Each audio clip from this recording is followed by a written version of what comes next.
Hi, greetings. Hello, friends, and welcome to Word in Black Live. It's a place where we bring the community together to discuss issues and inequities facing Black America and hear from folks creating solutions that uplift us as a people. My name is Joe Williams, and I'm the Deputy Managing Director of Word in Black. We're a national newsroom that's part of a collaborative founded by 10 legendary Black publishers in direct response to the murder of George Floyd. Now, if you don't already follow us, please do so. Follow us, subscribe. We're on social media, and visit us on the web at wordinblack.com. So today we're going to unpack the 70th anniversary of Brown versus Board of Education, which is coming up at the end of this week. As many of you know, Brown v. Board was a seminal Supreme Court decision that basically invalidated separate but equal in America's public schools. We wanted to bring this conversation because despite that ruling, schools are more segregated than ever. You need not look very far in your neighborhoods to see that schools are either majority white or majority Black, and they are no longer even considered equal in many respects. Here are some quick stats for you to get things in perspective. The white-Black segregation increased from 35% by 35% from 1991 to 2020 in the 100 largest school districts in America. And Black students have the least amount of contacts with white students in several cities, particularly Chicago, followed in part by Miami, Dade County, Dallas, Prince George's County, Maryland. And that's according to the UCLA Civil Rights Project. And a recent analysis by the US Government Accountability Office found that although Black students are 15% of the US public school population, 23% of them attend schools that are more than 3/4 Black. And it's an amazing statistic and really tells you a lot about where we are in the generations past Brown. And the Government Accountability also found that more than 41% of charter schools and 26% of magnet schools were predominantly of one race or another. Now, that's some pretty grim statistics, but I think our panelists will talk about how we all have some either hope or perspective, whether or not we can carry on the legacy of Brown and where we as educators, as parents, and in some cases as students, where we go from here. And now with that, I'd like to throw things over to our host, Azia Seed, who will take things from there and introduce our panel. Azia? Hi, everyone. Thank you, Joe, for that great introduction. Like he said, my name is Aja Sid. I am the K through 12 education reporter here at Word in Black. I'm going to go ahead and introduce our lovely panelists who will engage in this great conversation about modern day school segregation. This is definitely a much needed conversation in terms of the academic, social impact, legislative process, all involving Black children and the communities that we serve. So our first guest is Dr. Kamika Royal. She is the program director and associate professor of urban education leadership in the School of Education and Urban Studies at Morgan State University. She teaches, speaks, and writes about the intersections of race, politics, history, and urban school reform. She is also the author of the 2022 book, Not Paved for Us, Black Educators and Public School Reform in Philadelphia. Next, we have Sharif El-Mekki, who is a nationally recognized principal and U.S. Department of Education Principal Ambassador Fellow. El-Mekki is also the founder and chief executive officer of the Center for Black Educator Development. Next, we have Dr. Gary Orfield, who is a professor of education, law, political science, and urban planning at UCLA, and is also the co-director of the Civil Rights Project at UCLA. He's the author of several books about school segregation and has given testimony in several civil rights suits by the United States Department of Justice. And last but not least, we have Dr. Kelly Hurst, who is the Equity and Inclusion Strategist for the Office of Equity, Diversity, and Inclusion at Southern Illinois University School of Medicine, as well as a faculty in the Department of Medical Humanities.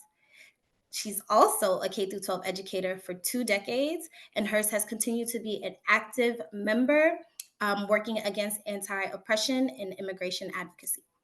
So please give a warm welcome virtually to our lovely panelists. To start the discussion, I do want to start with one of the most important questions is what are you celebrating this year for the 70th anniversary for Brown versus Board? And second part, what are some of your concerns as we approach the 70th anniversary? And I guess we'll start with Dr. Royal. Mute. I thought we were going to start with Dr. Orfield. So I'm gonna let you go first, Dr. Orfield, if you would like to. Oh, I'd be happy to follow you. Okay. All right. What am I celebrating? I mean, it's important to me as a researcher, as someone who studies the racism embedded in school reform, to acknowledge the work of our forerunners. And so this was something that the Brown v. Board, it cost people in a lot of ways, but they put in a lot of time, a lot of effort, in order to bring something they thought was going to have a better outcome, I guess, for children. Now, as someone who I attended some racially diverse schools, I'll say, and I am now teaching at an HBCU. As someone who is HBCU educated, I always get a little concerned when we rely too heavily on promoting the idea that everything has to be sort of racially mixed in order for it to have value. So that's something that deeply concerns me. But I do want to acknowledge the work of the NAACP and all of the families, the teachers, the organizers, the students that put themselves on the line so that they could provide for future generations what they thought would be greater access to education in this country. Great. Well, I could Dr. go right Orfield. ahead. Yeah. In terms of where we are, is that after Brown versus Board of Education, at the time of Brown, we had 17 states that had complete apartheid in their schools. That was all the states of the old Confederacy and the 6 states outside the old Confederacy that had slavery at the time of the Civil War. These places were completely segregated. And people are always saying, well, we're going back before where we were. That's simply not true. No place are we going back to apartheid. In fact, the South, which is the only area that was ever seriously desegregated because of the way the law developed, is still more integrated than most of the rest of the country, which I think is one of the reasons why there's such Black migration back to the South going on, because of the extreme inequality in our largest metro areas in the North and the West. We achieved nothing for the first 10 years after Brown because there was such resistance in the South. When the Civil Rights Act passed, we made major breakthroughs. Every single Southern state became much less segregated. And that desegregation increased until the late 1980s. It wasn't changed because it failed. It was changed because the conservatives took over the Supreme Court. And in 1991, the Supreme Court ruled that desegregation plans could be dissolved. And ever since then, segregation has been increasing all over the country. And one of the important things about the segregation is it's not just by race. It's what we call double segregation, by race plus poverty. So the typical white student is in a predominantly middle-class school in this country. So is the typical Asian student. The typical Black student or Latino students in a school that's more than 3/4 poor kids. And they're usually in neighborhoods of concentrated poverty with limited resources and all of the problems that relate to poverty the school has to deal with. Those aren't racial problems, but in our country, race is related to being poor. And those two things together, isolation both from high quality schools and the isolation from middle class contacts, are double barriers for students making into the mainstream of American society. Desegregation is not a miracle cure. It's really difficult and complicated, but it produces really strong lifetime benefits for those who experience it. And it's certainly not the only thing that needs to be done. And it certainly is not a cure-all. And there are certainly lots of places where African American schools are doing a heroic effort. and some of them having great success. But integration is a value in many respects, and not just for African American students, but for all of our disparate populations, because we're a society now with 4 major racial groups. They need to understand and work with each other. We have very few tools to do that. School integration is one of the best ones we have. All right, Professor Hurst, jump in here. What are you celebrating? What are you looking forward to? And do you build on what Dr. Orfield says? I was actually thinking a little bit differently and thinking about, I love how we're all in different spaces, the 4 of us who are here today. And I'm in higher ed in medical school, which is different, just a little different. And what I've been thinking about celebrating is the fact that we continue to bring this in, and it's not gone part of history, right? Like, I'm bringing this into courses for medical students in really important ways. And so trying to make connections. So I'm celebrating the fact that we're doing more with Brown in terms of we're pulling it apart, we're unpacking these things.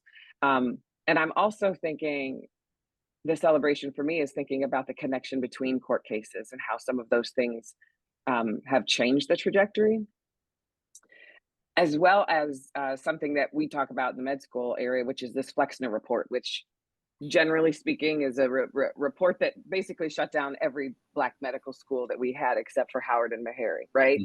Mm-hmm. And the ways that those things are consistently, I guess I'm going into my concerns now, right? Like, they are just consistently reorganizing the whole system consistently reorganizes itself in order to maintain exactly what we currently have. Mm-hmm. And I think I still live in that concern. I still live in that place. I think that's sobering. I have to read up on that report as far as the medical field. I was unaware of that, but it does remind me of 2 things. And I'll start with my concern.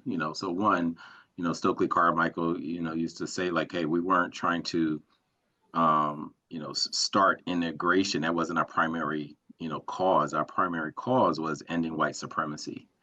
And in the Malcolm X context, he said, white supremacy is like a Cadillac. It invents a new model every year. And so when you combine those 2 aspects in this context, we see just how it keeps reaffirming. But what I do celebrate is, something that, you hear more about now, but for a long time it was a bit muted outside of, Black spaces, was this idea of this Black pedagogical framework that existed during the oppressive conditions of segregation, and how Black people were still pouring into, well, you know what, despite all of this, this is how I'm going to codify how we're teaching our children and how we are pouring into them and how we are educating them. And unfortunately, it wasn't just the Black teachers that were lost in Brown versus Board, but it's actually Black education capital that came with these Black teachers. So I'm celebrating those who held the line over the years, those who continue to shine a light on it. Dr. Royal pointed out to me a few months ago that this is the 30th anniversary of Dr. Gloria Ladson Billings' work. And so when you combine her work, and you look at Leslie Fenwick, Dr. Leslie Fenwick, and you look at Dr. Vanessa Siddle Walker, and you then trace this back to Dr. Carter G. Woodson and others, like, you can see, like, just this robust, intellectually rigorous content that it is absolutely critical that we continue to dive in and make sure that we are using as we continue this journey forward in integrated or all Black spaces. Mm-hmm. Beautiful. So you all are making me think about the fact that Sharif just mentioned this Cadillac reference of every year a new model, the same thing is coming out, and just operating in a space of isolation, as Dr. Orfield mentioned, both in race and in poverty. Do you think it's like Brown versus Board could exist today? Is there some way, somehow, that a monumental moment that can address both things, not just the racial factor of segregation, but also the poverty that goes with it? Is it possible for something like that to happen and create change?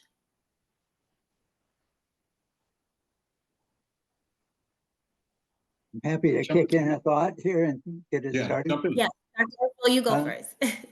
I think that, you know, the reason that we had school integration happen when it did happen in the South, it was never really tried very much outside the South for any length, and it was limited by the Detroit decision, which separated the suburbs from the cities. The reason it happened in the South was because there was great leadership, and it came out of the Black community. It came out of after 70 years of trying to get equality under separate but equal, which was never given. That's why it became an all-out war on the whole system of segregation. Could we get it again? We would have to have a new movement, and it would have to be a different movement, because at the time of Brown, we were a society that had almost 9/10 white population, about one, you know, a little over a tenth Black population. We're now a society where among young people, the predominant population is non-white, but it's not Black. Black is about 16%. The Latinos are about 25%. We'd have to think about a multiracial movement, and it would have to be about equity. Here in the West, for example, there's almost no Black schools left because the Black students are in Latino schools. In California, they're in schools with about 3 times as many Latino classmates as Black classmates, but everybody's poor. That's a really complicated situation, and we need to think about how to not only get integration between whites and others, but realize that by far the most successful population in the country now is Asian. It isn't white. And we have to think about how to have all these populations work together in a fair way. And we would have to have a big movement to do that, because the way we got change was to mobilize people and then to create really powerful laws and to have them enforced by a Supreme Court, which was the best Supreme Court we've had in our history. Now we've got one of the worst we've had in our history. So we really have to think about how to mobilize movements at the state level and at the local level, because right now the Supreme Court's just going to kick us every year, as they eliminated affirmative action last year. Kelly, I see you're nodding your head and emphatically. Jump in here. What are your thoughts? I mean, are you thinking that a movement like Dr. Orfield described is possible? I want to believe that so badly. I really, really do. Like, I long for that. And I also wonder if we didn't just miss the best opportunity we had in the last 4 years to actually make some changes. When major changes were being made to school systems, we had a chance to redesign it. We didn't take it. Just describe that. Drill down on that a little bit. What do you explain for everybody what you mean? Yeah, so I'm talking about the ways in which really quickly schools had to shift and had to change and had to make all kinds of policy changes, right? Like COVID. For COVID, absolutely, right? Like, COVID was important enough for us to do this. At what point will human beings be enough for us to do this, right? At what point will Blackness be enough for us to just do this? Because that exposed all of these things that we knew were already wrong, right? Like, I was also thinking about when you mentioned Chicago a moment ago, someone mentioned it. I was thinking there's a great report by Chicago Beyond on Black students. Like, why am I always being studied? We don't need any more studies. We're admiring the problem, you know, at some point in time until we get that movement going. And I'm going to and this, and I have 0 answers for us, right? Like, I don't have here's the top 10 things we're going to do right now that are going to make this movement happen. I just wish. And I think that's what you were probably reading on me. I'm just longing. I want it. Dr. Royal, go. What are your thoughts? I mean, do you believe that this is possible? I mean, are you in agreement? No. No. No. Just a flat no? Nope. I hesitate to say this because I respect Dr. Orfield so much. But I feel incredibly cynical. And even as I listen to you, Dr. Orfield, talk about needing this sort of multiracial coalition, unfortunately, and especially as I hear you talk about poverty, I feel like in this country, we are far too seduced by money and by capital. And so even as the country becomes more multiracial, I feel like too many of us are consumed with have a zero sum sort of mentality and ideology, and that's how we think about everything, including schools. Right. And so we have all this sort of resource hoarding and the only multiracial coalition I could see happening would be among people of wealth, actually. I feel like, you understand what I'm saying? Like, I just feel very cynical that, you know, oftentimes when when I was doing professional development for educators around equity, I would talk to them about having to give something up, right? It means that we will have to give something up. And if you feel like your school is this, you know, this magical place that is rich in resources and gives kids all these opportunities, most people, as I experience them or from my own beliefs, are generally not inclined to share or to give any of that up. And so I do feel very cynical, especially given this Supreme Court we have, especially given what we haven't seen, especially as we watch the rollback right now of all this DEI stuff. We just saw these articles about UNC, right? University of North Carolina system cutting all their DEI programs to fund the police. I feel very which actually is a statement in and of itself, right? I mean, oh, absolutely. And they also projected a statement at their graduation, right? With all these young people protesting, you know, what's happening in Palestine. They projected a sign at their graduation that said, if you hold up a sign, or if you, I guess, yell in sort of, you know, opposition to whoever speaks, you will be escorted out by the police, right? So that, you know, it's hard for me to feel hopeful at this point about this thing. There are things that give me hope, but a multiracial coalition that is willing to share its resources, I don't have a lot of faith in that at this point. Dr. Sharif, you got to help us, man. Jump in. Do you have hope? I wish I could. Well, you know what? When I was younger, our teachers used to always talk about hope is the fuel of the revolutionary. So I try to hold on to it just because I hear them in the back of my head all the time. But when you just look at, you know, the reality of situations, Dr. Roy will talk about the scarcity mindset, which causes people to not want to, you know, lend a hand and support. When you look at the rollbacks, when you look at places like Pennsylvania, they only recently declared publicly that the school funding formula was unconstitutional, although we've known this for, you know, several governors ago did the legislature did a study and saw that there was inequity. Then a couple governors ago, they said, all right, we're going to make the funding more equitable, but only new funding, which was about, you know, 5%, maybe 6% of the overall budget, which is basically saying like, hey, 94%, we're going to keep it as inequitable and we're going to make 6% equitable. To even just declare that with a straight face, to me, it was like, you know, mind boggling and really jarring to the senses of, you know, the same people who will talk about, you know, exporting democracy and fairness and all these kind of, and all these kind of things. So I think there's hope in pockets of it, but as far as like a system that represents America, it is going to be like a immense challenge that I don't actually expect to see anytime soon. Well, if I may, I want to ask a quick question of all of you, and I'll let you, Dr. Orfield can jump in a moment, but I kind of want to know, and I intrinsically kind of know this, but how did we get here, right? We're talking about celebrating a decision that basically changed the landscape of American schools.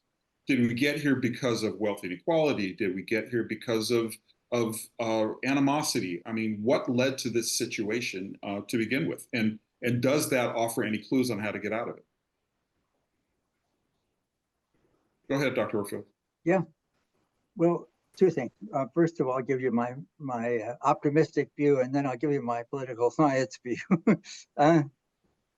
My optimism is I'm older than all of you guys. I was there before the civil rights movement. It hit just at the time I went to college. I was in the South when it was happening. It was totally improbable if you grew up in the 1950s that there would be any movement at all. There was no sign of it. We had a very conservative establishment. President Eisenhower thought the Brown decision was a mistake, that he had made a mistake putting Earl Warren on the Supreme Court. The South was in total resistance. 98% of Black students were in completely segregated schools 10 years later. Then there was a movement. And one of my former students who won the Pulitzer Prize, Taylor Branch, who wrote the 3-volume study of Martin Luther King, I asked him once, how did it ever start? Because if you read the first volume of that series, it's about little towns in the South where things began to happen. He said a movement starts when somebody says, I will not accept this anymore, and other people start joining, and it expands. And how it expanded, there were things that could be activated, like the Black church in the South, for example. There were labor unions that could be activated. There were different elements that were put together, but it was a miracle that it actually won. It took over one of our political parties, at least for a while. The Supreme Court affirmed it. It did change a lot of deep things. We can't really realize how deep it is unless we know what the South was like. There were many places that I went into with a Black friend, and when I was teaching at the University of Virginia during that period, when a Black person had never been served in a restaurant before. It was just a completely stratified, rigid, segregated society for 60, 70 years. It broke, it changed, and there was a movement. The movement broke up because of the Vietnam War, because of the Black Power movement that split the Civil Rights movement. The coalition broke up, and it came all apart by the late 1960s. And the Republicans decided to go for the white South as the center of their coalition.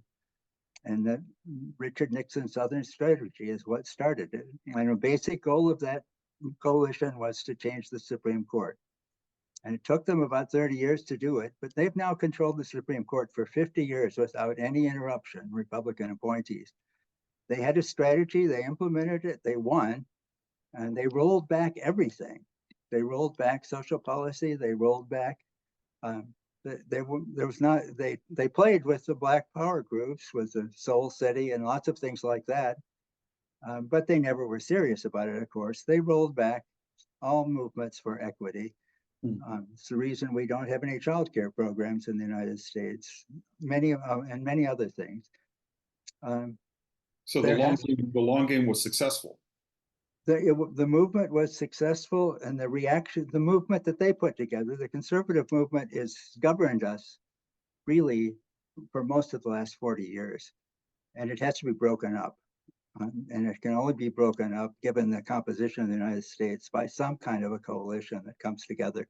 The Democratic Party holds it together just barely, but not enough to actually change things. They need to change they could change the Supreme Court with a single vote in the Congress if they could win the Congress. They could add several members like they did during the Lincoln period. We have to think about big things like that. If we were to change the Supreme Court, then everything would start changing pretty fast, for example. But there has to be a big political victory. Well, Dr. Hurst, I mean, Dr. Olfin makes a lot of sense there. But it seems like there's still, I guess for lack of a better phrase, the political will to make those sorts of things happen. Do you agree? Do you agree? There's certainly, if you look at the House of Representatives of the year of Black Lives Matter, it had a liberal agenda, the most liberal agenda we had in a long time. They were ready to really change a lot. They couldn't get they needed 2 or 3 more votes in the Senate to accomplish it. But we could have had Voting Rights Act. We could have had all kinds of things. There is a majority in the House of Representatives ready to really make some big changes in the country right now if the Democrats take over in the House. It's not there in the Senate as yet, but you can think of ways to put these pieces together. Is it likely to happen? No, probably not. It takes leadership. It takes some way to break up the establishment, but it did happen. And I saw it happen. And I saw the changes that happened as a result. And they were big changes. People kind of depreciate them now because they don't really keep in their mind what it was before the Civil Rights Revolution took place. But it changed the South, the 17 states, from a really disparate, totally reactionary, absolutely apartheid part of our country to be like the rest of the country, which isn't so good, but it's a lot better than it was. I think what I was thinking about, Joe, was that I was thinking about the same exact stories that Dr. Orfield was telling. And I was thinking about that story from my father's perspective as a Black man from the South and what he was experiencing at that time and what changes he saw or didn't see. And the story that I often share with people is that he didn't graduate high school because of Brown, because his school got closed down. And his experiences of that, of course, led to all kinds of, here's why you're going to get an education, right? And here's why we're going to be in this fight. And then I just started thinking about how tired I am. Mm-hmm. Because right? Like, and I also want to frame that what was happening in the South in Black schools for Black communities within the Black churches was all asset based, right? Like, I want to frame that and make sure that we celebrate that excellence that was in the school systems in the South from Black educators. And I know we've mentioned that before, but I just want to uplift that again, because I think about all the teachers that my father talked about having missed and was like, these people were brilliant. See, here's the thing. I mean, and indulge me for a second, Asia, if you would. But Dr. Royal, I want to put this to you because you're in Maryland, right? And you've taught in Maryland for a while. My parents, I mean, this the other thing that we kind of lose sight of in terms of Brown is that it is a generational thing. It is one generation removed from actually happening. And the reason why I bring that up is like 2 years ago, I wrote a story about my mom's school. She went to a segregated school in a corner of Maryland. Wasn't Jim Crow, it was Jim Crow, but it wasn't like Jim Crow like it was in the South. It wasn't violent. It was just more customary.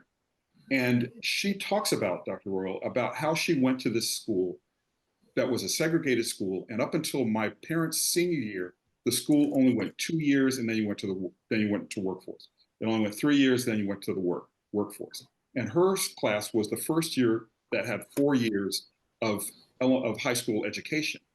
However, they still had the gym was a vacant lot. They had to make their own bleachers. Shop class was in the basement of the church. Home ec class was in the church kitchen. So, but yet you talk to her and she said her education was first class, like non-parallel. The books were used, but the teachers cared. And that's not the way it is today. My mom ended up being an educator as well. And she says that spirit is missing. Do you believe that, number one, Dr. Royal? And number two, do you believe that separate but equal, because some people have kind of framed it this way, that separate but equal is something to be nostalgic for? Do I believe, when you say, do I believe that, do I believe your mama? Do I Well, believe no, the story and her I believe my mom, okay? But I'm just saying that the notion has been resurrected that separate but equal was not that bad because you had a community, you had educators who cared, you had educators who understood their students because they were all in the same boat. And that Brown kind of fractured that. It broke that apart. But and even in terms of HBCUs, where it is, at least for the most part, it's unified education, and people say, well, we need more investment in HBCUs. So it's kind of a tangled mix. Was segregation? Were there advantages? Simplify the question. Were there advantages in segregated education that make Brown look like something that broke something that was very valuable in the community? And is it worth that conversation now that schools are dividing again? So, okay. So first thing is, I believe your mother's story, because not only is it her story, but there are a lot of stories of Black people, including my own father, who's 83 years old and went to school in Person County, North Carolina, who would have been in school when Brown was decided, but the desegregation didn't come to, he's one of 17. So he never went to a desegregated school. But I did hear from some of his younger brothers, one of my uncles, who's in his late 60s, that my grandfather said, you won't go to that new school over there, right? Mm-hmm. So when we talk about, I feel like we need some nuance, because segregation as imposed by a government, right, is absolutely horrible, terrible, problematic, no two ways around it. There is no way that the government to whom we pay taxes should determine who has access to what, right? That is not based on race and money and gender, right? Like that to me is not okay. Self-selected communities, though, I think is something altogether different. So I think the context makes a lot of difference. Having gone to a very diverse high school myself in Philadelphia, one of the oldest public high schools in the country, I was excited to. Sharif is from Philadelphia, and he went to another high school in Philadelphia that doesn't have the storied history of my high school, so we're going to ignore him. But I was excited to go to my HBCU and to be supported there by educators in ways I had not been supported in high school. And I'll give you, for example, I graduated from college 25 years ago, 1999. In 2011, I defended my dissertation at Temple University, and two of my professors from undergrad from North Carolina Central University flew to Philadelphia to witness me defend that dissertation because they had remained invested in me and in my career. I didn't have anybody from Central High School of Philadelphia there, right? I do think in some ways, let me say this. I have, like, you listen to stories from your mother. I listen to stories from my father of these educators who he would talk about. This one lady, he said, you remind me, I forget her name, Miss Miles or something like that. You remind me of Miss Miles because you just hard on these kids. And she used to come in the bathroom and drag us out by the ear and make us, go learn something. And he would talk about these Black folks from their community who were serious about their education. And I do think some of us were sold a story, people in my generation, around our schools, Black schools being deficient, right? And so it's possible that our schools were structurally deficient, and yet we had teachers that had just, I would say, the highest forms of pedagogy, of curriculum, who would do all types of things to invest themselves in students and in families, right? One, not having resources doesn't mean that you don't have educators who will fight for you and care for you and find ways to bridge those gaps. But strictly speaking, it should not have to be that way. I mean, that's what. That's absolutely, it shouldn't have to be that way.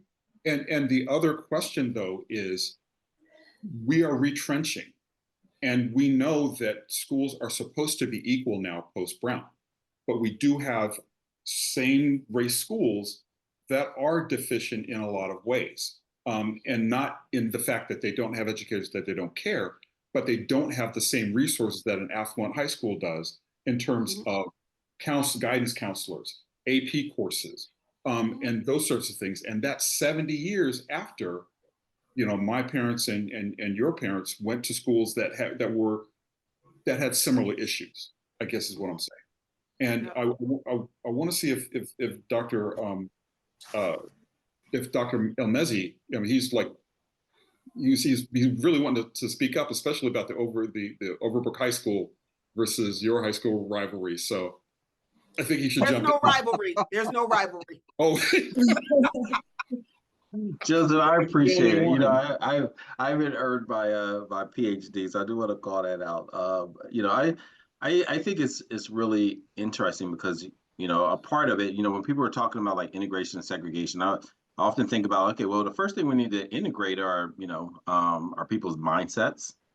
That's one. How are they thinking about different people? The second piece is integrating these state bank accounts, right? Like if you segregate communities, right, and we have redlining continued, we have the apartheid systems that are not called that because apartheid only happens in other countries, and not here. If that's not happening first, it's harder to do the other work, right? The other things, right? If you're disinvesting in communities, that means you're going to disinvest in community schools, which means that there's going to be some folks who are going to have options to be elsewhere. When I think about, the storied Overbrook High School, that my grandfather attended, when I used to look at his yearbook as I attended Overbrook, there were very few Black kids who went to that school. By the time I got there, I could count on one hand a number of white kids who went to that school. Right. And so it was just, across these, from my grandfather's time at Overbrook to my time at Overbrook, it was a radically different school. Right. And you could also see like how it was when you look at the history and how it was talked about and what was being invested in at that time for a white community, and then what we saw it being invested in, even all the way through today, for a Black community that is not, upper, middle class, and maybe not even, middle class for significant parts of the surrounding neighborhood. That in itself is a big part of the story, right? Like, how do we disinvest in spaces? How do you create other places? We have schools in Philadelphia and other places that were built specifically to stop white flight, not Black oppression, but to stop white flight. Say, hey, we want you to stay here, while ignoring the same, group of students. We have a school that was ended up being co-located, two different schools. One school, group of Black students who have been in that school forever, as they were constructing a building that was known to have asbestos, and those Black children were still there. When it was co-located, because more diverse and affluent, majority white student body had to share that space, then all of a sudden they closed the school down, like, oh, this is unsafe. This was a couple years ago, right? Like, we're not even talking about, in the 60s and 70s. This was a couple years ago in this diverse city called Philadelphia that likes to toot their horn about, like, oh, the birthplace of America. When I saw that, I'm like, you're absolutely right. The birthplace of America continues that strain and that stain on humanity with that same, rabidly racist mindset. One of the things that we're looking at is where Black students and white students, others are actually located now. Most Black students are now in the suburbs, in our major metro areas. They're not in the central cities anymore. Black middle class is separated from the Black poor class, which means that the conditions that created those schools that we remember, and they were very good schools in every place that I know of, the Black middle class that they educated, because only 1/4 of students, Black students, were graduating high school at the time of Brown. It's now in the suburbs, and we have to figure out how to make the suburbs work, because that's where most people live, and the majority of Black families live there as well, and they're being resegregated in the suburbs, and there really isn't any policy there. Some of our central cities are becoming whiter. Washington, D.C. is a classic example. So New York is increasing white population and Asian population, dropping rapidly in Black population. We need to think about how to create policies that will work where the people are actually located. Well, we see, need to think about, if I may, let me interrupt you for a second with kind of an example of that, like two things. Number one, yes, the center cities are becoming whiter, but those children aren't necessarily going to the neighborhood schools or the concentration of whiteness. Exactly one of the things that we could work on, because we're closing schools that we could actually make successfully integrated multi-class schools if we knew how to organize around that. I actually did that when my kids were young in a school in Capitol Hill in Washington, and it's still integrated 50 years later. And all my grandchildren have gone there. 3 of my grandchildren who live in Washington.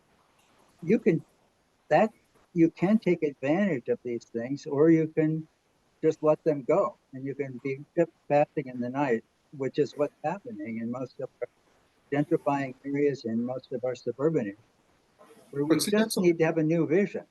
Well, it's a new vision, but the two areas that you described, Capitol Hill is still on a map of DC, is still pretty affluent as far as those communities go. And I have friends who lived on East Capitol Hill, where they were a white family with a school-age child. There was a refurbished school around the corner that was majority Black, and new facilities, new everything. They'd invested a lot of capital in it. That was literally around the corner, but it was majority Black. So in this family, liberal as they come, voted for Obama twice. Guy who was a lawyer for ACLU, sent their kid to school at a private school. That gave them this school was 99% Black when we recruited people into it, and once it became diverse, people moved into the neighborhood to get into it. It depends on whether you can manage these things. We happen to have brilliant Black principal there who could relate to everybody and who could draw everyone in.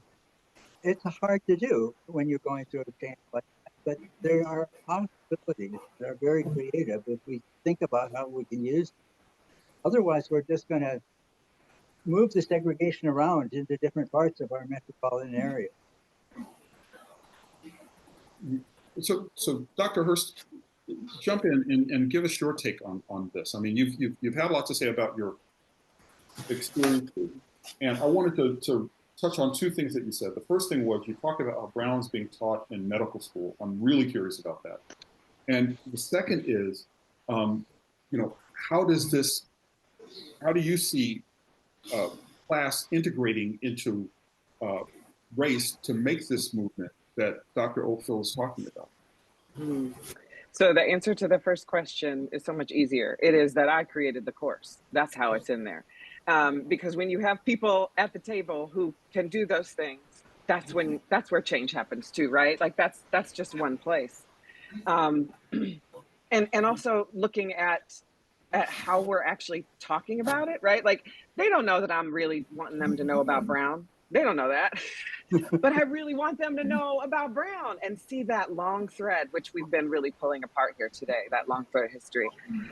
Would you ask that second question again? Well, I want to know how you as a medical professional and somebody who's seen, these changes over time, how does when Dr. Oakville was talking about recruiting people into cities, into schools that are majority Black, integrating in that sense, you're blending class and race at the same time. A lot of people are very, very reluctant to have their kids be the first kids to do that. And what I'd like to know from you is how that can work. How would you, in your conceptual mind, convince the first white family to send their kids to a majority Black school that's in the city that may have a lot to offer them, but they just don't know about it? Or convince Black professionals to come back to the city. Yeah. Right. But I think Sharif already named it in the chat earlier. It's that interest convergence. It's until they see that this matters for them, whiteness won't have anything to do with it unless it wants to, right? Like it's a choice. And having that choice and having that be an option, that is such a luxury. And so I'm thinking, I'm wondering what is the interest convergence at what point, and I just don't know where it's going to be. So I think that's where I almost always stop myself and turn around and go back and say, what is it that we're actually asking for, right? Just resources. Resources has always been what we asked for. We never needed a Brown. We never needed that if all those schools were resourced, if they all had what they needed. But we decided to put this on the backs of school children and teachers and principals who lost their jobs, all in one fell swoop. And so I don't know how to get back to that place where we can actually talk about it without talking about capitalism, which I know that Dr. Royal will come in and clean up for me. Well, I just wanted to point to something you just said, right? So this idea, Joseph, you're asking, how do we convince white families, and most white families, well, you didn't say white families, you said most families don't want their kid to be the first. And I'm thinking of images of, what's the elder in Louisiana? She was a little girl, Ruby Bridges. I'm thinking Ruby Bridges. Of Ruby Bridges, and I'm thinking of children in Philadelphia, where I'm from, but also where I research, who were being bused to the northeast part of Philly and all types of things, right? And I think about how Black families, whether they were in the South, whether they were in the North, whether they were in the Midwest, were sending their children to these schools so they could experience differently. And so it's not that, nobody wants their child to be the first. I think that a lot of times it's white people who don't want their children to experience some of the discomfort that we have had to deal with, right? And so sometimes when we are having this conversation around school segregation, I tell people it's a white people problem. Why? Because white people are like, yes, I want to go to school with you, or no, I don't want to go to school with you. And because there are more of them and they're usually more resourced, they get to sort of call those shots. They get to vote with their feet, in other words. And so it's not a place I want to spend my energy, quite honestly, trying to convince white people to come and learn with children of color. I want to tag onto that just to say I love that framing. Oh, go ahead. I'm sorry. Go ahead, and then I'll get Sharif. I liked the framing of that from Dr. Royal, because we're always considering what can we do to incentivize white people to do something when we don't incentivize Black people to do some things, right? Like we always have the money to and the resources to say, hey, we're going to fix this and we need your help and we're going to help financially. But if we would just take that money and put it back in those communities where it belonged in the first place, we would, right? Like that framing is, I wonder if we're looking at that wrong. So, If you look Dr. at Hurst, the if you look at the sorry. history of Southern education from Plessy to Brown, that's what they were trying for more than 60 years, to equalize the funding, and they never could do it. And afterwards, even after they equalize funding, they can't equalize teachers. Teachers move away from high poverty schools. We just issued a brand new report about it in California. And it's not just white teachers. The black teachers move away from them too when they get seniority. Uh, we had all the teachers in my kids' school where they started in DC were black. None of them lived in the city. None of them had their kids in the city schools. So there's a class problem that's in addition to the race problem that has to be addressed. And we have to think about how to make this class plus race work. There's tons of evidence that privileged kids don't get hurt by diverse schools. And they do find them interesting and they like them when they go to them. All of our desegregation policies for the last 40 years are mostly about how you run choice programs. Can we run the choice program so they expand the choices and they offer a choice for actual diverse schools or not? We don't have that choice now in most of our school systems for anybody. Sharif, go ahead. Yeah, I agree with all of that. I was always I want my cake and eat it too. I want it kind of just to reappear or have two of them. But I think if there was a way to have originally invested, because they didn't fix the funding issue, but they could have. And also, I think you can't let government sanctioned apartheid stand at the same time. So I think you needed both to invest and end this, this system of government saying like, yeah, states, I think one in many places, in many ways, America takes the state sovereignty thing way too far. There needs to be some level setting of like, nah, I don't care about your state sovereignty. You cannot do X, Y, Z to oppress citizens of this country. That type of thing needs to be put in place, and investing in schools, and larger than that, the communities themselves, right? Like I just continue to see, even if you have this school where everything around that school is falling apart, that's not this a vision either of educational racial justice. Well, that's very important. And I think that investment is the key. I still have a hard time figuring out where the political will is going to come from for these solutions, even though it's drastically important and it's in everybody's best interest. I don't think we've come up with language yet for that convergence argument that you were making, Dr. Hurst, that we do need to make sure that everybody sees it's in their best interest, and the data shows that it is, but people's minds just aren't there just yet. So I know Aja wants to jump in, and I want to advise everybody that we're kind of running out of time. So go ahead, Aja. I just had a question that I often pose to my team because I am the youngest on this panel and I'm often the youngest everywhere I go. And so these conversations aren't the typical conversations that people my age who look like me may be having every day. And so, as the experts, I do want to know, how do we reach people so that they understand that this, like Joe said, it's only a generation away. Segregation and Brown v. Board, it was only 70 years ago. Some of us still have living family members, parents, aunts, uncles who are way past 70. So in the era of TikTok, social media, wanting to get rich quick, it's just a lot that goes into being 18 to 27, 29 of this day and age where this isn't seemingly important to them. So how do we, as the educators, as the experts, as the journalists, let regular people who don't have these conversations every day understand that this should be, and that movement that we've spoken about is still needed? Any thoughts, any suggestions?